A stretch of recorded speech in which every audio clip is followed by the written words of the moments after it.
Every CISO knows that a great team is essential to success.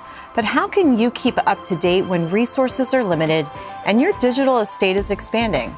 All this and more next on the Microsoft CISO Spotlight Series, CISO Lessons Learned.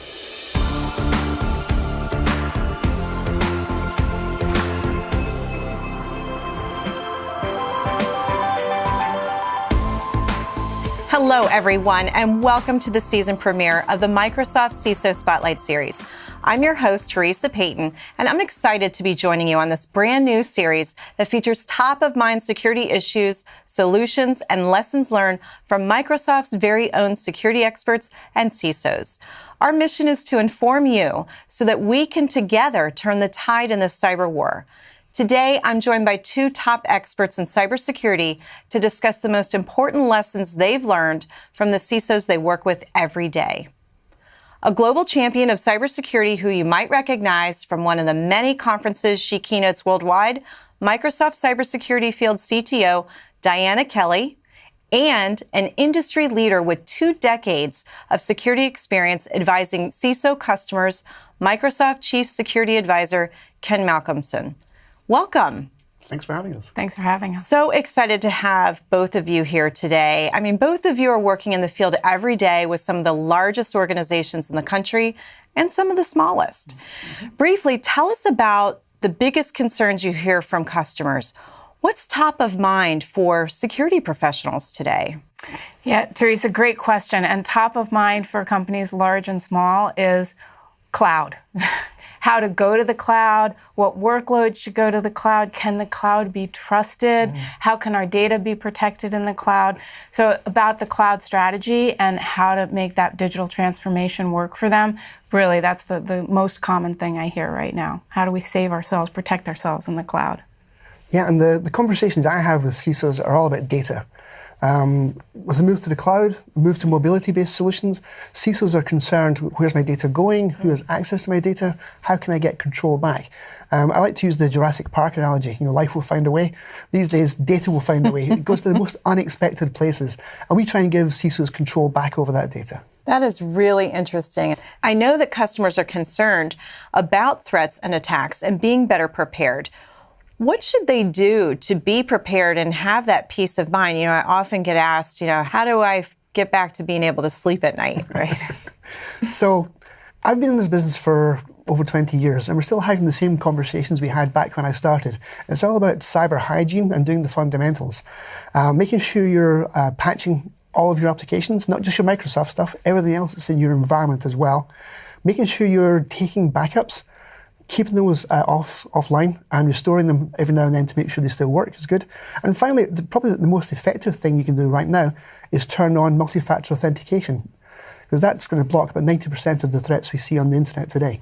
Completely agree. I mean, eat your vegetables. Cyber hygiene is really, that's the most critical thing that organizations can do.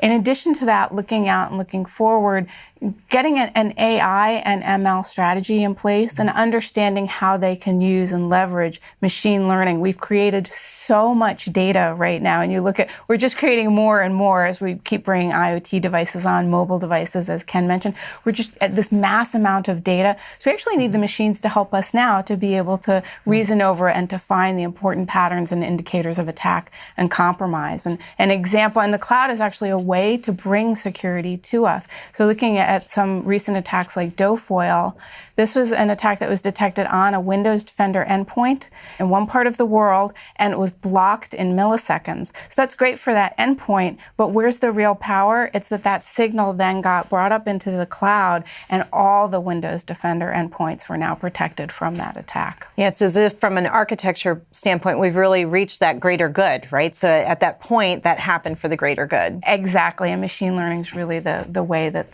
that's able to be accomplished. Now, what about if the customer says, my budget is limited? If there's one thing that you've learned along the way that security professionals should focus on, when they tell you my budget's limited, what's that one thing you would recommend they go ahead and do? Number one, have a strategy so that you're planning on where you're putting the investment and the money. Otherwise, it's like you're kind of like plankton and nekton, and you're just going to be at the whim of the tides, whether the tide is what your CEO has read in the news or what the last assessor or auditor found as a deficiency.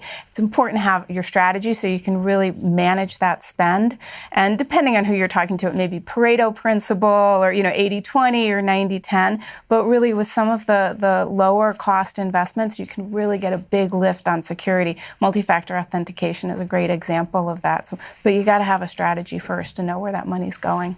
For me, the big thing is, back to MFA, multi-factor authentication. We know that today, more than 90% of the cyber attacks that we see originate from a malicious email, and almost every one of those emails is trying to steal credentials so the attacker can log into your network. Deploying MFA just blocks that off entirely. So one investment, 90% of the threats blocked. That's fantastic. I mean, it's almost like the analogy of going through a neighborhood and there's some cars that are locked and some are unlocked, and just creating yet another layer of deterrence.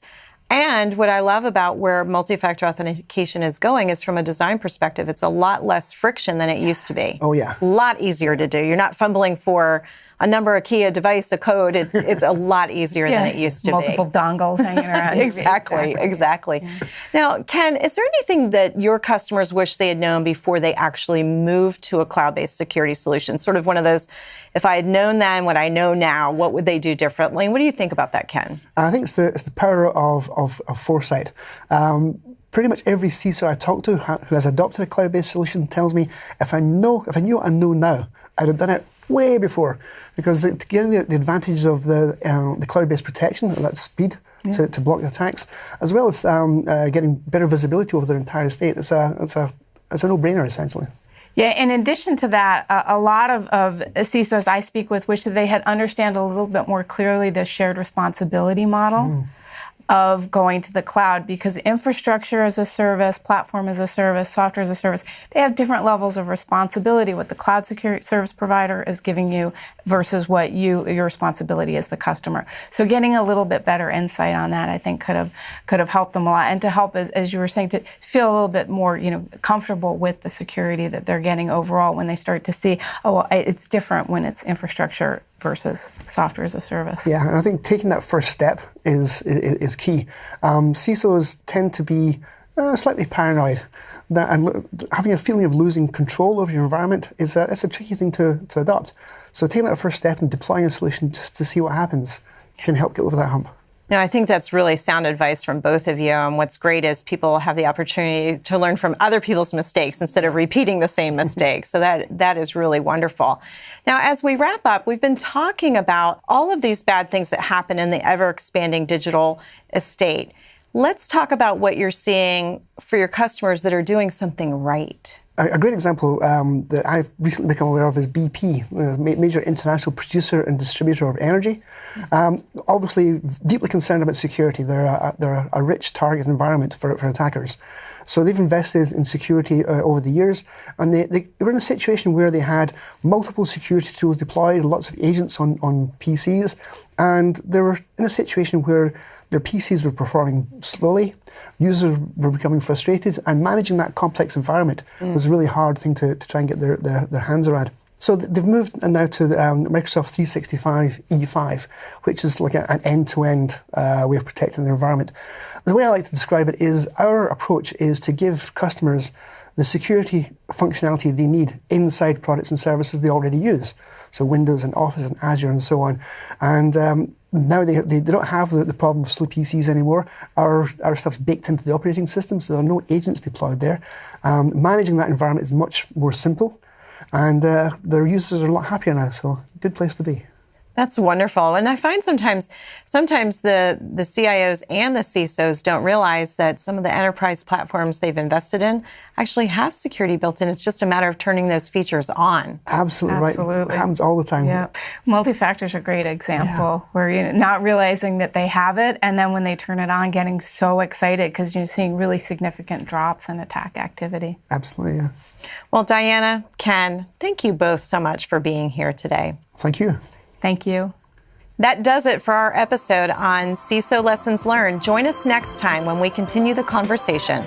And don't forget to visit Microsoft.com/security for more resources and episodes. I'm your host, Teresa Payton. On behalf of Microsoft and our guests, thanks for watching, and we'll see you next time. Be safe out there.